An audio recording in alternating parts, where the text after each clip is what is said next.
Hello, everyone. I'm Corinne Davis, your host of The Rundown. Thank you so much for tuning into episode 5, which is just crazy to say. What's also crazy is that basketball and indoor track and field have reached postseason. We'll get into that in a sec, but first, let's talk about last weekend.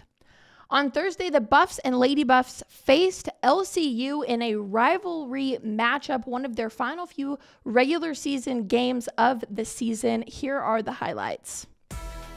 Less than 2 minutes in the first, Jayla Burgess at the top of the key with a dribble jumper, and she sinks it. Lauren Taylor challenges the defense here. She creates enough space to find the bucket for 2. The Lady Buffs break ahead 20-19.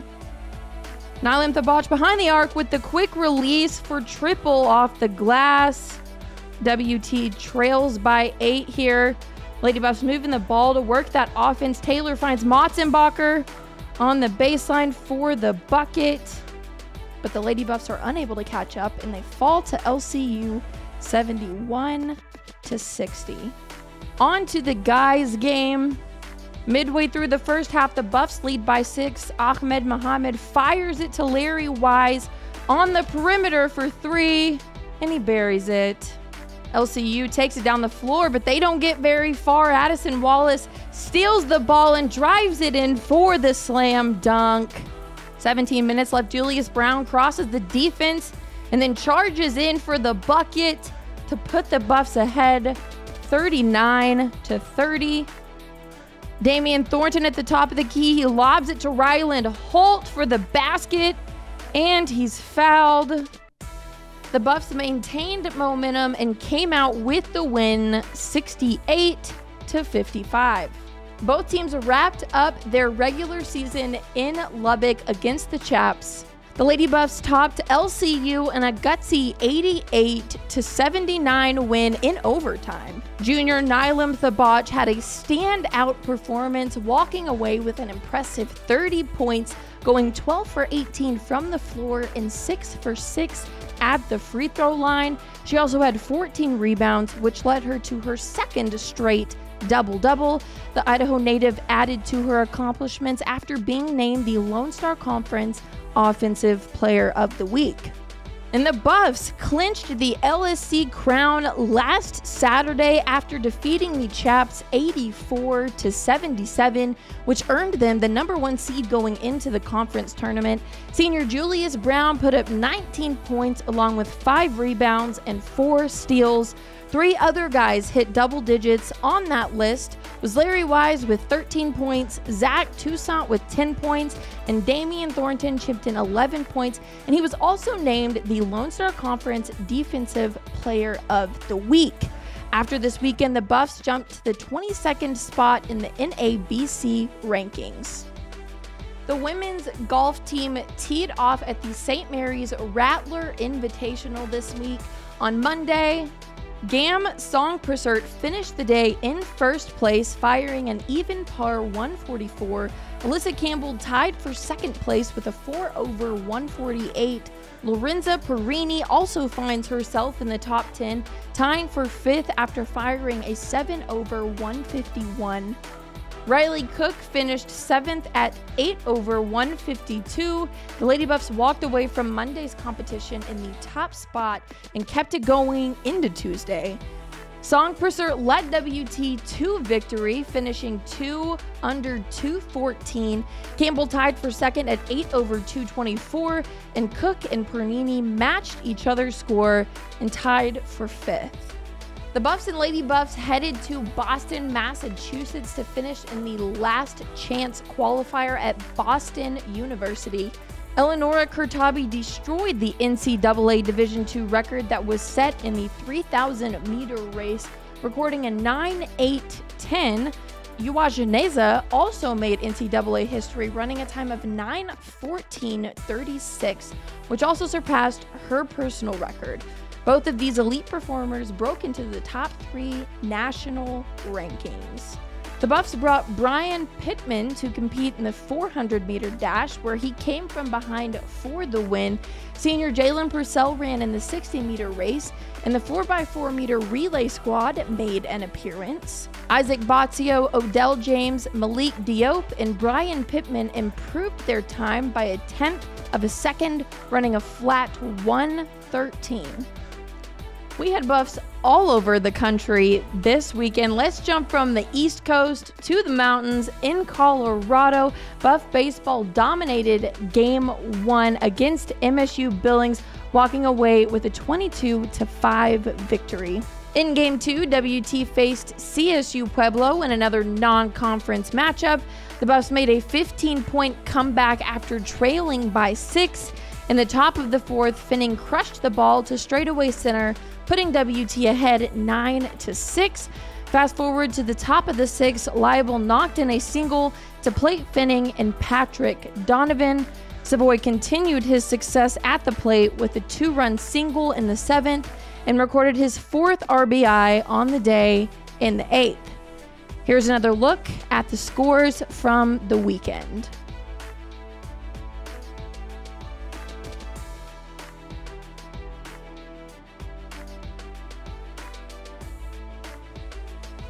On Saturday, the Lady Buff softball team took on UTPB in Canyon at Schaefer Park.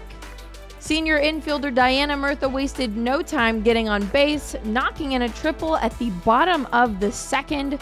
Junior Brittany Rufus finished the inning with an in-the-park home run, putting the Lady Buffs up 4-0 going into the third. Their momentum did not stop there. In Game 2, first inning, Madison Johnson walked, followed by Emily Boyer and Ruby Salzman knocking in a pair of singles to get on base. Lauren Granger singled up the middle to bring in Johnson and Salzman. Then Julie Guzman crushed a single into right field to set up Gabby McConnell's sacrifice fly. The Lady Buffs single-handedly put up 3 runs in the bottom of the first, which led to a 16-0 win. And I know this comes as no surprise. Our player of the week is senior Kyra Lair. The Canyon native made history this weekend during Sunday's game, pitching the 4th perfect game in program history, recording 18 strikeouts, which also broke the program record. This was Lair's first perfect solo game and her 3rd no-hitter here at WT. Her clutch performance on the mound awarded her a 2nd Lone Star Conference Pitcher of the Week honor. The Lady Buffs are now 15-0 on the season, 6-0 in conference, and earned a spot on the NFCA Division II Top 25 Coaches Poll, ranked 22nd. It is Lone Star Conference Championship weekend. Both of the basketball teams will start at the Comerica Center in Frisco, Texas. The 6th seed Lady Buffs will face off against the 3 seed UT Tyler in the quarterfinals at 12 p.m.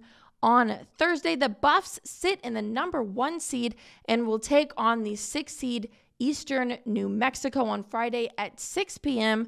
Conference Championship weekend will wrap up on Sunday. More to come on that. Buff Baseball is back in town for another conference matchup against Eastern New Mexico. The 4-game series will begin on Friday at 2 p.m., doubleheader on Saturday starting at 2 p.m., and they will finish on Sunday at 1 p.m. Lady Buff softball will see some more conference action as well against UT Tyler at their house with a quick 3-game series. Their doubleheader will start at 3 p.m. on Friday and wrap up on Saturday at 1 p.m. There will be no women's golf this week. They will resume competition at the end of this month.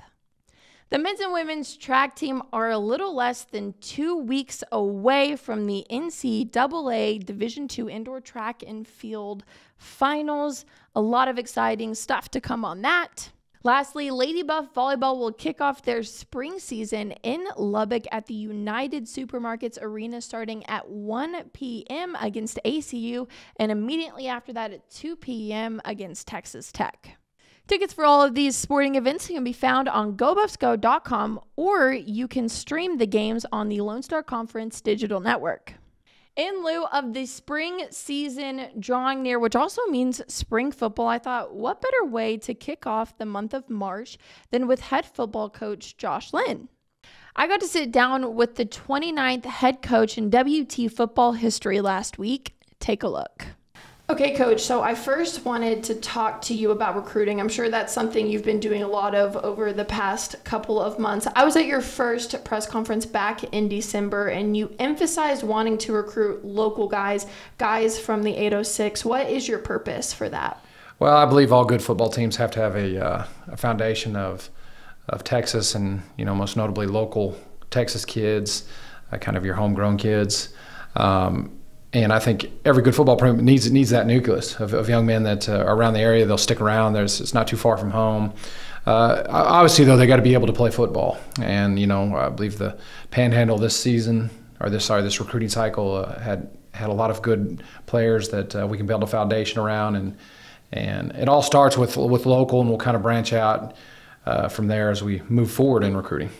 Switching gears to your current crew, your players you have right now, take me through the off season, what they've been doing, what they will do, and spring football coming up. Sure. We got hired on here just right before Christmas. I didn't get. They were already gone when I got hired, so we did a couple Zooms together. Really. Us getting to know each other has been a kind of a crash course. I mean, they get to school, we're right in the middle of recruiting, and it's just kind of a whirlwind. But we're starting to get to know each other. We're going through workouts together. We're going through morning workouts together. And the great thing about it is these kids work extremely hard. The ones that are in the program, there's a good work ethic there. They're hungry, and I think they're excited about some change. Now that you've finally gotten to interact with them, what is your favorite part about this team? The work ethic. I mean, you come in, they go right off the bat. They're hungry. There's not a bunch of yelling and screaming about effort and things like that. They're great workers, and and it looks like we're trying to have some fun with that. Awesome, Coach. Well, thank you, and I look forward to seeing spring ball and next season. Absolutely. We will catch a glimpse of WT football very, very soon. I know we're all excited about that. Real quick, before we head out, if you haven't already, go follow us on social media, Instagram and Twitter at WT The Rundown, and then like, subscribe, and hit the bell. That's all for this week. I will see you next time. I'm Corin Davis, and you're watching The Rundown.